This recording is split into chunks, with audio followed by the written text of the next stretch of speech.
قال إني عبد الله آتاني الكتاب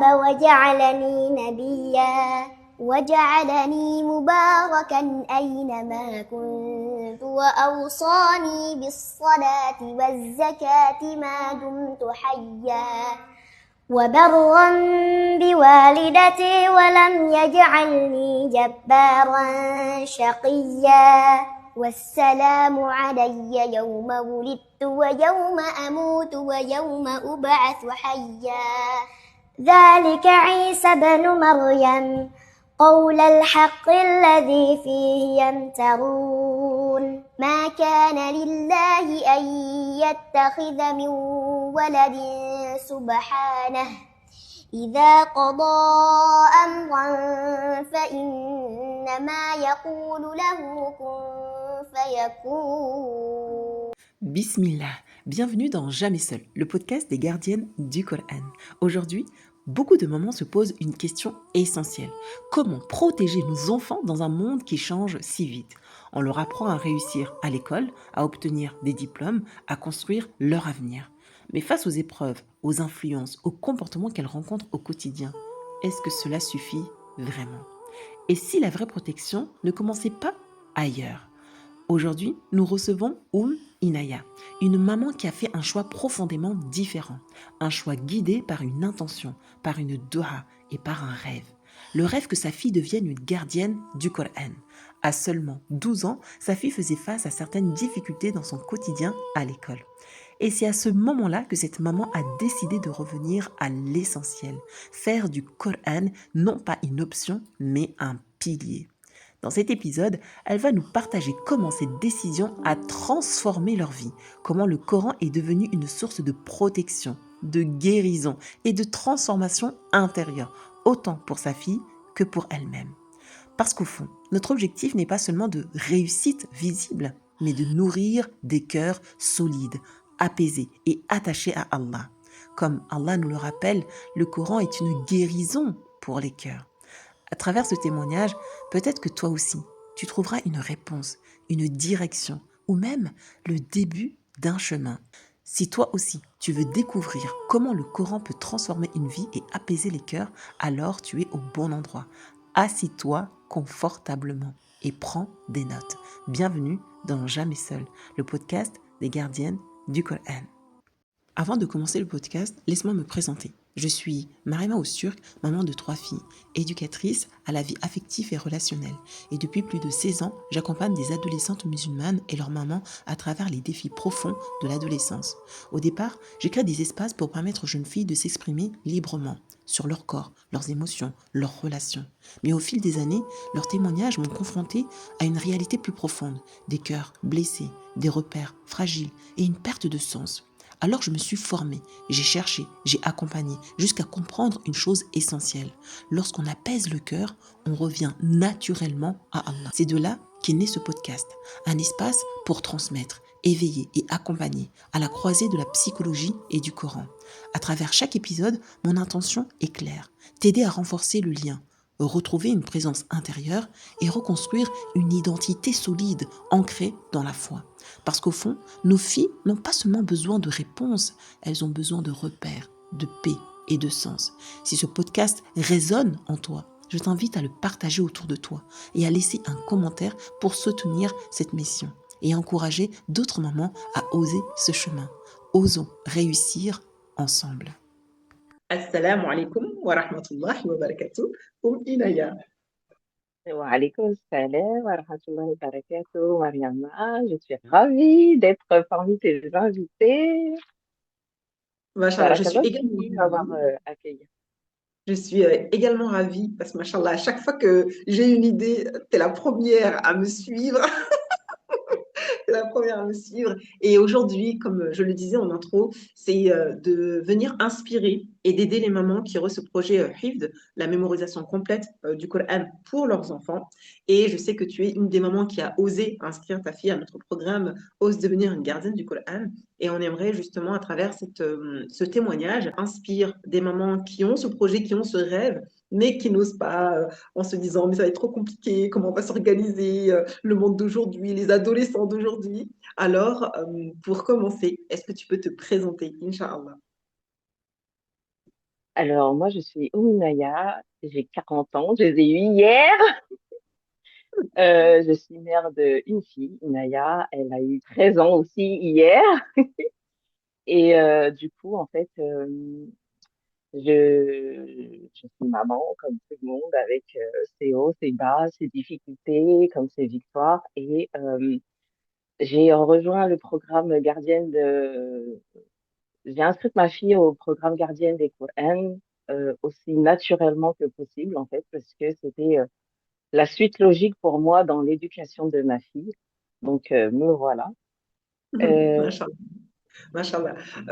Ce qu'on va faire, le cadre qu'on va poser concernant ce témoignage, on aimerait pour justement aider les mamans à prendre conscience de cette intention et de ce projet, on va poser d'abord le cadre intentionnel. Pourquoi tu as voulu lancer ce projet? Après, on parlera du cadre adolescence parce que justement, éduquer aujourd'hui un adolescent dans notre époque, il y a ces difficultés comme ces facilités. Et on voudrait aussi parler de ça par rapport à l'alliance au Coran.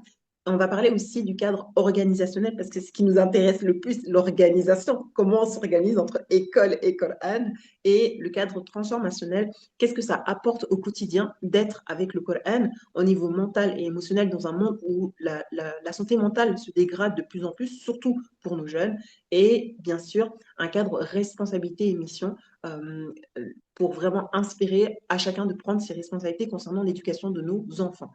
Si c'est OK pour toi, la première question, c'est qu'est-ce qui t'a poussé en tant que maman à inscrire ta fille dans le projet Coran au sein de notre école Ansar School? alors moi, tout fait partie de quand j'étais enceinte, en fait, tout simplement. Quand j'étais enceinte, j'ai fait une doua sincère. J'ai demandé à Allah que mon enfant soit intelligent et qu'elle fasse partie de celles qui mémorisent le Coran.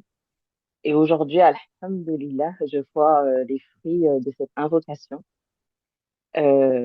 Moi, c'était parmi mon souhait le plus fort, le plus noble, en fait, que mon enfant puisse mémoriser le Coran. Et j'ai fait cette dua sincère et alhamdulillah, ma fille aujourd'hui fait partie de celle qui, Inch'Allah, pourra le mémoriser entièrement. Machallah, machallah.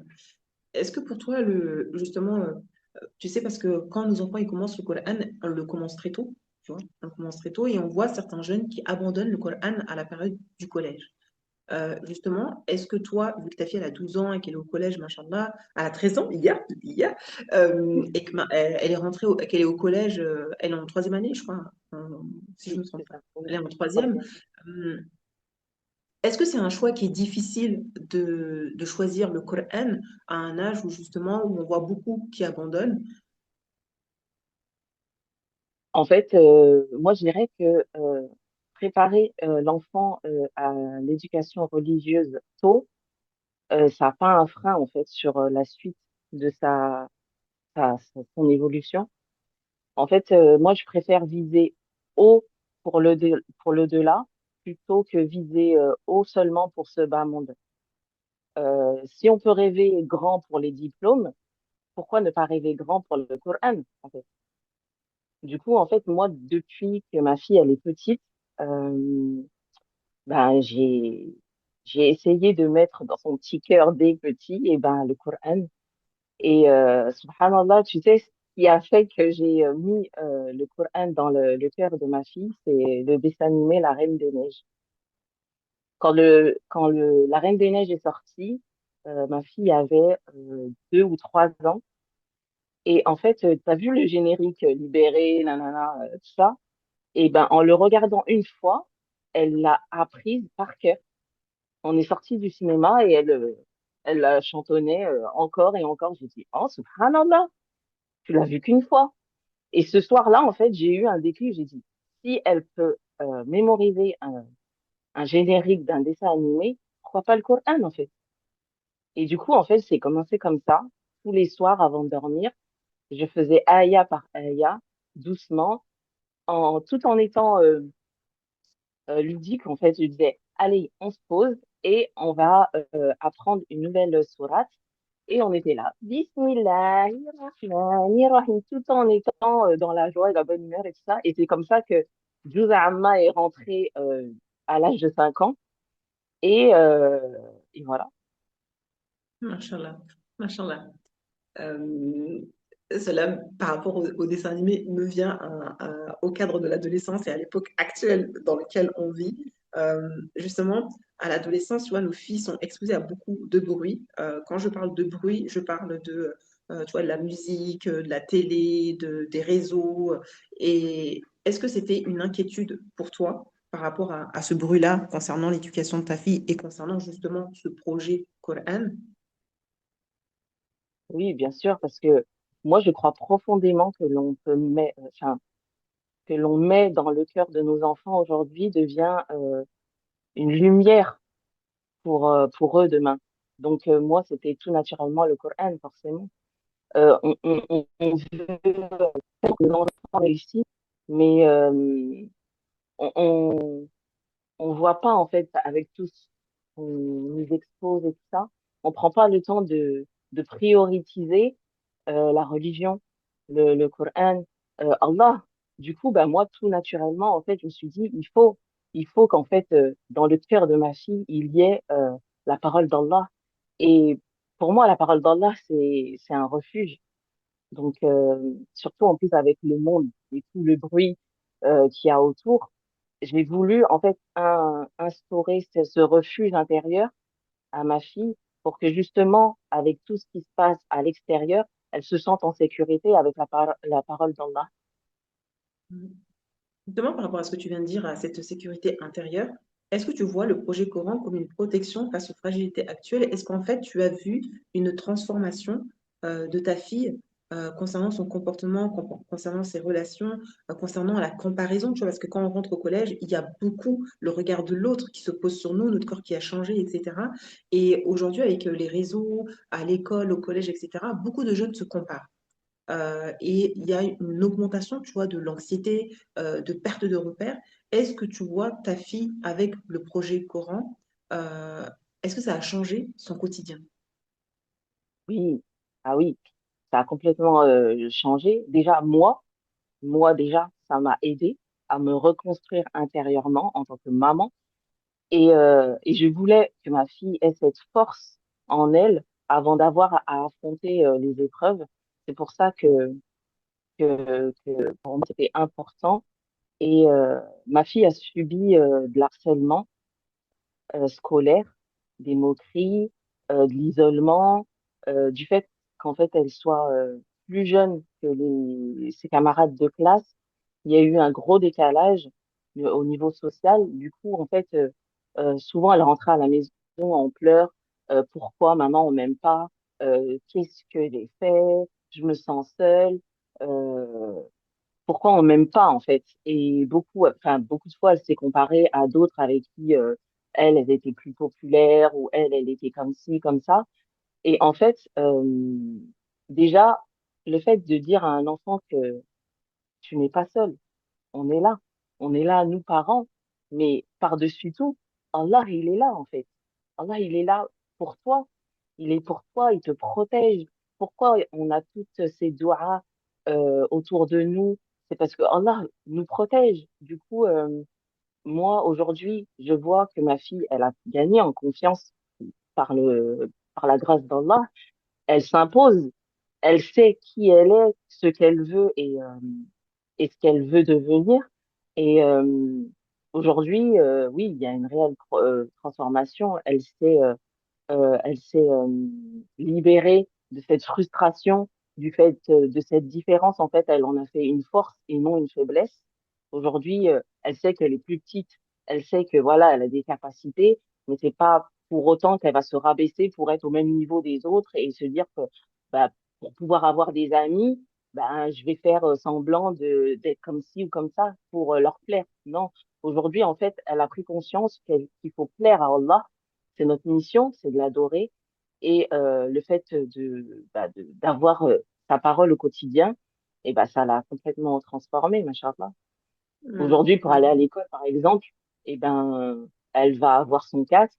Et dedans, il y aura des invocations, le Coran, sa page du jour à lire et tout ça. Hmm.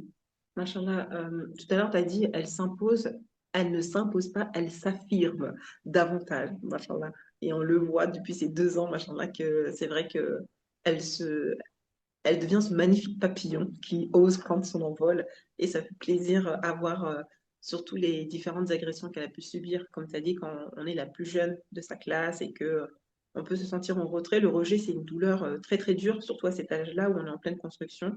Et alhamdulillah, je le constate vraiment, elle s'est transformée, vraiment. Euh, Mm.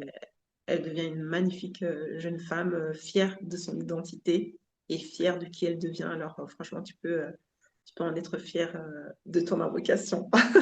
Machallah. Euh, Maintenant, on va parler du cadre organisationnel parce que tu sais, en tant que parent, c'est les questions qu'on se pose le plus souvent. Et même les jeunes filles, quand on a lancé le projet, c'était mais comment je vais faire, comment je vais m'organiser, etc., etc. Et est-ce que justement, comment votre famille s'organise-t-elle pour que ce projet soit compatible avec l'école et la vie quotidienne? Alors moi, il faut savoir que pendant 18 ans, j'ai travaillé à l'aéroport et du coup, en fait, j'avais des horaires décalés. Donc moi, je partais en pleine nuit quand tout le monde dort pour aller bosser. Du coup, j'étais une maman lève-tôt et je faisais en sorte que bah, avant de partir, et ben tout soit organisé pour que quand eux ils se lèvent, et ben ça soit plus facile. Et c'est là où j'ai appris à ma fille à être autonome parce que quand maman est pas là, et ben, il faut savoir se débrouiller. Et c'était pareil aussi pour la prière, le Coran. On a notre plus gros bloc euh, notre gros bloc organisationnel, c'est vraiment très, très tôt le matin. Très tôt le matin. Il faut savoir qu'en fait, depuis longtemps, ma fille se lève avant le Fajr pour pouvoir faire ses 2 rakats et pourra demander tout ce qu'elle veut à Allah. Parce que justement, dans le programme Ose réussir, tu leur as enseigné que il faut voir grand et il faut pas hésiter en fait à demander à Allah grand, loin. Et les 2 rakats du matin, en fait, eh ben, elles sont en place, elles sont là. Et du coup, en fait, le programme, enfin, au niveau du Coran, et ben, tout naturellement, en fait, après ces 2 rakats, et ben, elle commence à lire. Là, maintenant, et ben, c'est la mémorisation. Et, et prendre le petit-déj ensemble, on en discute. Des fois, il y a des hauts, il y a des bas, on discute aussi. Et le reste de la journée, elle le fait en autonomie. Comme je t'ai dit tout à l'heure, et ben, pour aller à l'école, elle a son casque, elle a le Coran, sa page du jour, elle le répète en boucle. Euh, Ce qu'elle a appris, elle le met dans les prières. Et le soir, avant de dormir, elle fait ses révisions.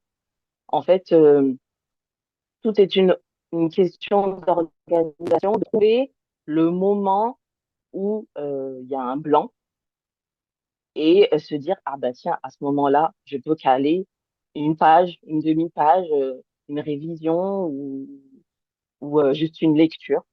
Donc, nous, c'est comme ça qu'on s'est organisé. C'est le matin, c'est le plus gros. Le reste de la journée, c'est soit de la lecture, de l'écoute et de la révision.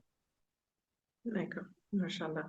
Est-ce que justement le cadre de l'école Ansara School, avec le programme Ose devenir une gardienne du Coran, t'a aidé à rendre cela réaliste et structuré? C'est-à-dire, est-ce que l'accompagnement qui a été proposé, tu vois, parce qu'on a commencé par, on a commencé par justement la Nourania, puis après on a fait avec la coach en mémorisation, en la compréhension en fait de sa concentration et de son temps. Est-ce que ce cadre a aidé à justement structurer cet accompagnement?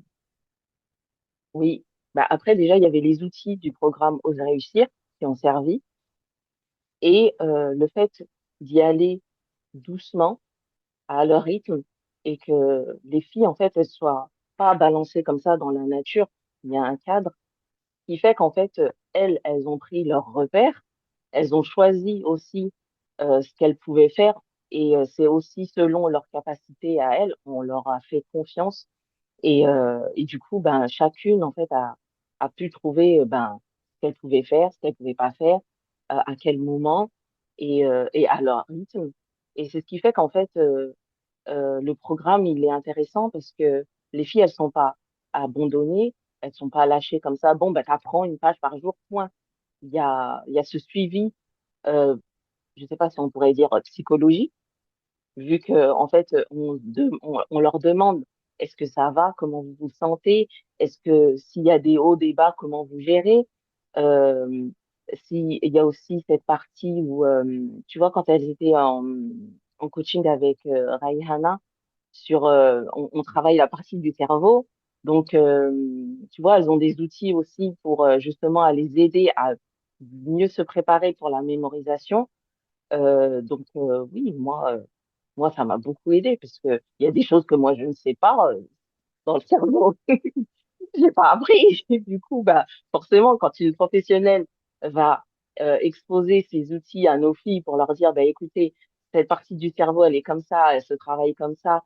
Utilisez plutôt ceci, cela pour justement vous aider. Bah, c'est clair qu'il n'y a pas photo. Ça aide beaucoup Alhamdulillah, oui, ça et ça leur c'était un parle point, aussi. ouais, c'était un point qui était important parce que on voulait vraiment travailler leur amour du Coran et que ce soit pas une course à la performance, tu vois. On voulait vraiment que le Coran soit ce lien fort, cette présence, pour ressentir vraiment cette présence d'Allah et qu'on n'est jamais seul. Et, et, euh, et ça, c'était un point important de leur donner vraiment la compréhension de leur corps, de comment il fonctionne, quel est mon meilleur moment pour mémoriser, pour me concentrer, etc., pour qu'elles puissent apprendre à être à l'écoute d'elles-mêmes. Parce que pour sortir de la comparaison, il est important de ressentir, de sentir mes émotions. Là, j'ai une émotion de colère parce que j'ai pas réussi à faire ma page. Bah, quel message je peux en tirer pour justement réajuster la prochaine fois. Peut-être que là, je suis en colère parce que je me suis pris trop vite ou je me suis pris trop tard, etc., etc. Et cetera. Et ça permet justement de réajuster nos comportements et de mieux être à l'écoute de ce qu'on ressent. Et ça, c'était un point essentiel dans le programme pour justement qu'on ait des jeunes filles qui apprécient être dans le Coran et non faire que de la mémorisation, alhamdulillah. Justement, par rapport à ça, à cette question concernant les émotions, as-tu remarqué des changements dans le comportement ou la stabilité émotionnelle de ta fille via le fait d'être au quotidien avec le Coran, puisque c'est vrai qu'on leur donne cet objectif de lire quotidiennement le Coran. Ah, je suis devenue maman câlin. J'ai mon câlin tous les jours et autant qu'elle en demande, et ben elle se réfugie dans mes bras. Euh, c'est vrai que j'accueille ces émotions avec un autre œil par rapport à avant, parce que justement vous nous avez nous les mamans accompagnées justement à accueillir au mieux les émotions de nos filles. Du coup, quand il y a des hauts et des bas, et ben elle arrive à les exprimer. C'est pas, je vais pas déranger, je vais rien dire, je vais me cacher pour pleurer, tout ça. C'est, c'est tout naturellement en fait. Maman, aujourd'hui, je suis fatiguée. Maman, aujourd'hui, je sais pas, je me sens nulle parce que je sens que j'ai mal lu et en fait, aujourd'hui, et ben quand elle sent qu'elle est pas bien, ben, j'arrive à j'accueille ses émotions, mais j'arrive aussi à la rassurer dans le sens où bah, elle est pas nulle. Qui a dit qu'elle a été nulle? C'est ta perception à toi, mais c'est pas ce que je vois. Moi, je vois une jeune fille qui arrive à tous les jours à se réveiller très tôt le matin et à lire sa page de Coran, à mémoriser ce qu'il y a à mémoriser et à réviser quotidiennement avec rigueur, discipline, euh, toujours, toujours avec ce même engouement. Donc non, t'es pas nulle. Machallah, t'es une fille que beaucoup de mamans aimeraient avoir. Donc, alhamdoulilah, moi, je suis très fière de toi et je te souhaite que le meilleur. Effectivement, c'est de vous apprendre aussi à accueillir dans ce monde où justement on essaie de somatiser les émotions des adultes comme des enfants. Et c'est important pour justement pour ce projet qui est noble et qui est d'une grande envergure. Il est important de comprendre que tout projet doit être accompagné dans la compréhension de ce qu'on va ressentir. Parce qu'on Mm. va ressentir des hauts, des bas, il y aura des épreuves, etc. Et pour ne pas être dans l'abandon d'un tel objectif, il est important de comprendre ce qui se passe dans la vie de nos enfants pour mieux les accompagner. Et plus on sera à l'écoute de ce qu'ils vivent au quotidien, plus en fait leur attachement au Coran sera plus grand, parce que ce sera un refuge qui viendra justement les protéger, un soulagement, etc., etc. Euh, Si on passe au cadre responsabilité mission, quel message aimerais-tu transmettre aux mamans qui hésitent encore à se lancer dans ce type de projet?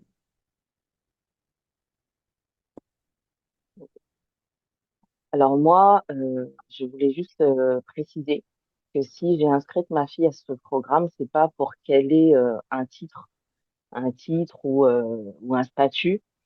Je l'ai inscrite parce que je sais à quel point la vie peut être dure et je voulais que quoi qu'il arrive, elle ait dans son cœur quelque chose que personne pourra lui enlever. Le monde peut prendre des choses comme la confiance, des relations, des repères, mais le Coran, gravé dans son cœur, personne ne pourra lui enlever. Je voulais qu'elle ait un refuge intérieur, une lumière, une force qui ne dépend pas des gens. Voilà. Mashallah. Et justement, si tu devais résumer en une phrase pourquoi une maman devrait oser ce choix pour sa fille, que dirais-tu? Euh, euh, ben, en fait, je ne veux pas seulement qu'elle réussisse dans ce monde, je veux qu'elle soit solide intérieurement et que je ne connais rien de plus solide que la parole d'Allah dans un cœur. Euh, ouais, voilà, Mashallah. Mashallah, c'est bien dit. Euh, Fortifions le cœur de nos enfants par la parole d'Allah, subhanahu wa ta'ala. C'est une véritable guérison. Et Allah le dit. Il ne dit pas que c'est un remède, il dit que c'est une guérison. Subhanallah.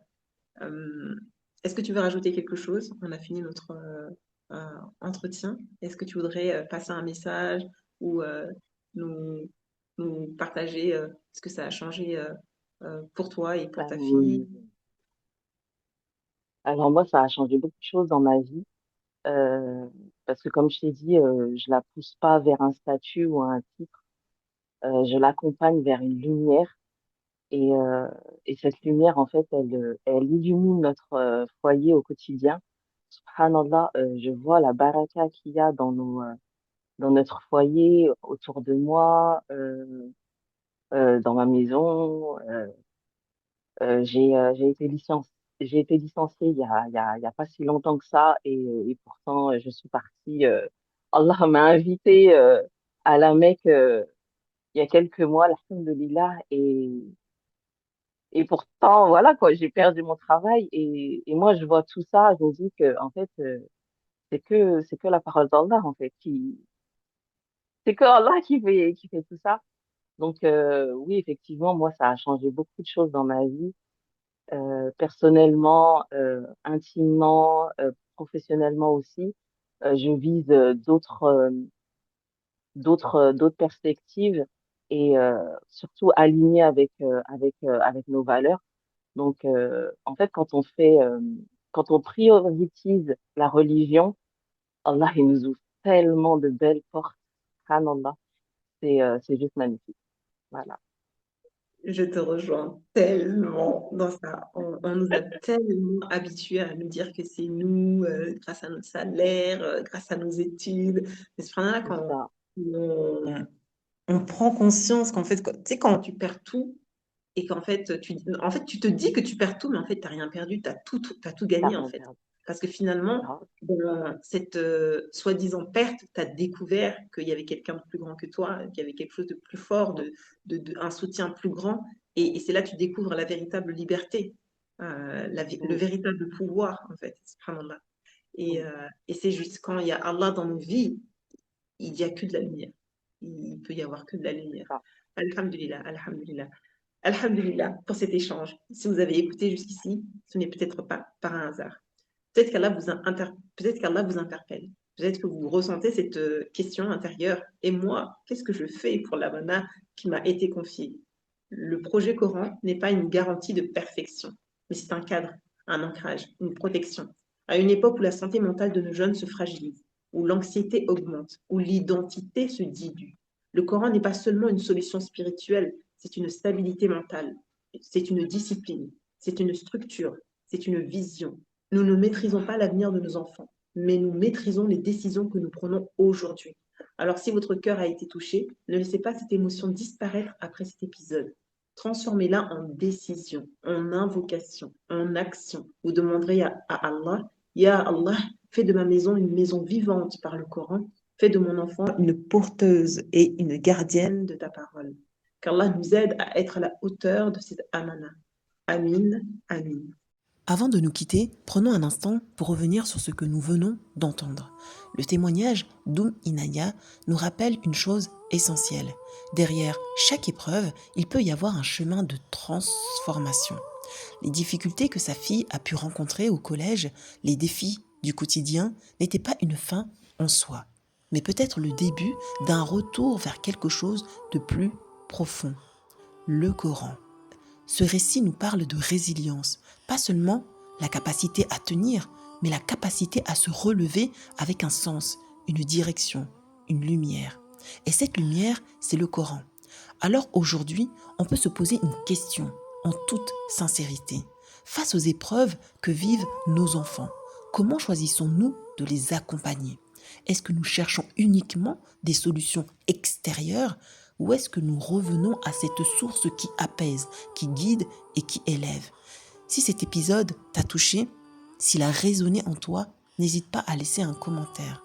C'est ce qui nous donne de la force et c'est aussi ce qui permet d'encourager d'autres mamans à oser faire ce choix, à croire en ce projet et à se lancer, elles aussi, sur ce chemin avec leurs enfants. Tu peux aussi liker et partager cet épisode à une maman, une éducatrice ou une jeune fille qui a besoin d'entendre ce message aujourd'hui. Parce que parfois, un simple témoignage peut être le déclic d'une vie. Et si toi aussi tu portes ce projet dans ton cœur, si tu as une histoire, un parcours, une expérience avec le Coran que tu aimerais partager, nous serons honorés de t'accueillir dans ce podcast.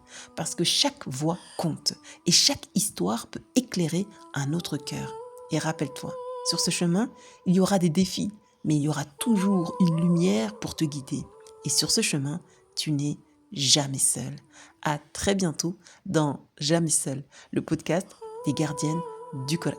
C'était Mariama Ousturk au micro. Assalamu alaikum wa rahmatullahi wa barakatuh.